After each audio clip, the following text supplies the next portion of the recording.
chaque seconde, de l'argent circule partout dans le monde. Mais il circule pas au hasard. Il suit des règles, des canaux précis, des mécanismes invisibles qui décident de qui s'enrichit et qui s'endette. Aujourd'hui, on va analyser deux logiques économiques radicalement opposées. Deux forces qui organisent la circulation de la richesse dans des sens contraires. L'une aspire la richesse vers le haut et l'autre la fait redescendre vers le bas. L'un est le pilier du capitalisme financier moderne, l'autre un pilier d'un système économique vieux de 1400 ans, mais toujours absent des manuels d'économie. Et elle sculpte nos sociétés de manière que peu de gens comprennent vraiment. Commençons par quelque chose de familier. Tu veux acheter un logement, tu vas emprunter 100 000 euros sur 25 ans à 3%. Au total, tu rembourseras environ 142 000 euros. La question, elle n'est pas morale, elle est mécanique. D'où viennent ces 42 000 euros supplémentaires? Ils ne dépendent pas du succès de ton projet, ils ne dépendent pas de la valeur créée, et ils dépendent encore moins de ta situation, tant que tu continues à payer. Ils sont dus uniquement au passage du temps. Dans un système à intérêt, l'argent est rémunéré non pas parce qu'il participe à un projet productif, mais parce qu'il est prêté avec une garantie. Le risque est transféré et le rendement sécurisé. À ce stade, on me dira que c'est normal, que c'est le prix du capital. Mais maintenant, regarde qui possède ce capital. Selon une étude du laboratoire des inégalités mondiales, les 10% les plus riches détiennent 76% de la richesse mondiale, tandis que les 50% les plus pauvres en possèdent seulement 2%.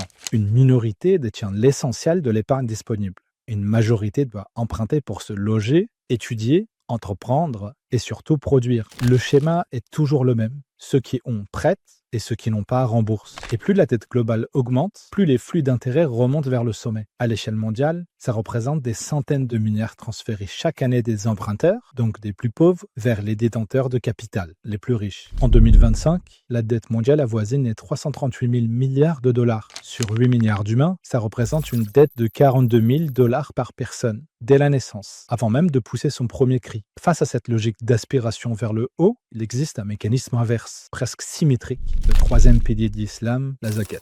C'est pas juste de la charité, c'est un prélèvement obligatoire. Chaque année, 2,5% de la richesse qui dort doit être redistribuée. Si un commerçant conserve 100 000 euros sur son compte pendant un an, à la fin de l'année, 2 500 euros doivent sortir de son stock pour aller vers des personnes précises, définies à l'avance, dont d'ailleurs les endettés. C'est d'ailleurs le sujet de la vidéo de la semaine dernière sur la chaîne. Son lien s'affiche en haut à droite. La zakat crée une incitation économique puissante. Fait circuler ton argent ou perds-le progressivement. Et c'est là que la comparaison devient évidente. Regardez la symétrie parfaite. Le riba fait remonter la richesse, la zakat la fait redescendre. Le riba récompense la possession passive d'argent. Plus vous avez, plus vous recevez sans effort. La zakat, elle pénalise la possession passive d'argent. Plus vous gardez sans investir, plus vous perdez. Le riba crée des débiteurs perpétuels. Une fois endetté, l'intérêt composé rend l'échappée presque impossible. C'est ce que David Graeber appelle les structures de servitude par la dette, dans son livre Dette, 5000 ans d'histoire. La zakat, au contraire, elle inclut spécifiquement les endettés parmi ses bénéficiaires. Elle est conçue pour libérer de la dette, pas pour y enfermer. Ces différences produisent deux architectures économiques diamétralement incompatibles.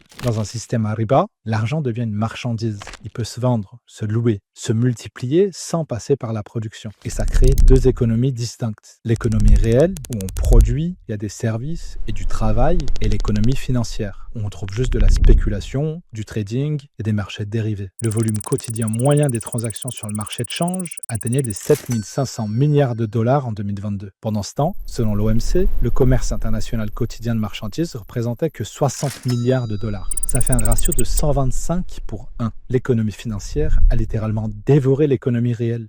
Pourquoi ? Parce que dans un système de riba, l'argent rapporte plus en restant de l'argent qu'en se transformant en usine, en emploi ou en innovation. La spéculation devient plus rentable que la production. À l'inverse, dans un système sans riba, mais avec zakat, l'argent peut croître qu'en prenant part à un risque réel. Quand la dette croît plus vite que l'économie réelle, les crises deviennent inévitables. Hyman Minsky, l'économiste post-keynésien, avait théorisé dès les années 80 ce qu'il appelait l'hypothèse d'instabilité financière. La stabilité encourage l'endettement fragilise le système et chaque cycle recommence plus haut que le précédent. C'est cyclique. Crise des années 70, crise de 2000, crise de 2008, crise de 2020 et la prochaine se profile déjà avec l'explosion de la dette des États. Alors qu'est-ce qui se passe quand on retire cette mécanique ? En 2008, pendant que les banques occidentales s'effondraient, les banques islamiques, qui opèrent théoriquement sans riba, ont montré une résilience remarquable. Une étude du FMI a analysé la performance des banques islamiques comparée aux banques conventionnelles pendant la crise des subprimes. Elles ont été significativement moins affectées, avec une meilleure résistance aux chocs de liquidité. On a d'ailleurs là aussi réalisé une vidéo qui explique en détail pourquoi ce genre de crise est impossible dans un système financier qui respecte les principes économiques de l'islam. Vous pouvez la voir en haut à droite. Mais soyons clairs, on ne vit pas dans ce système.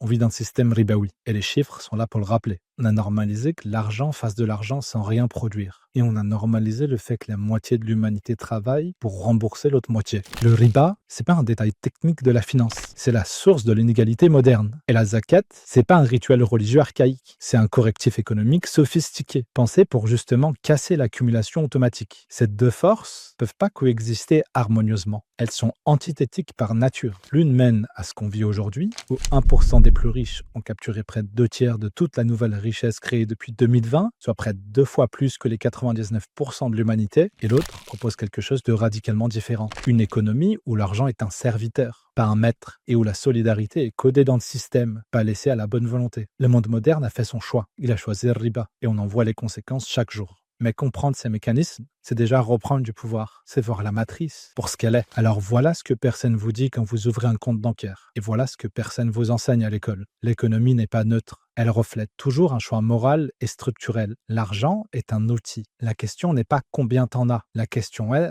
dans quel système il circule et au service de quoi. De force, de direction et une question que chacun devra finir par se poser.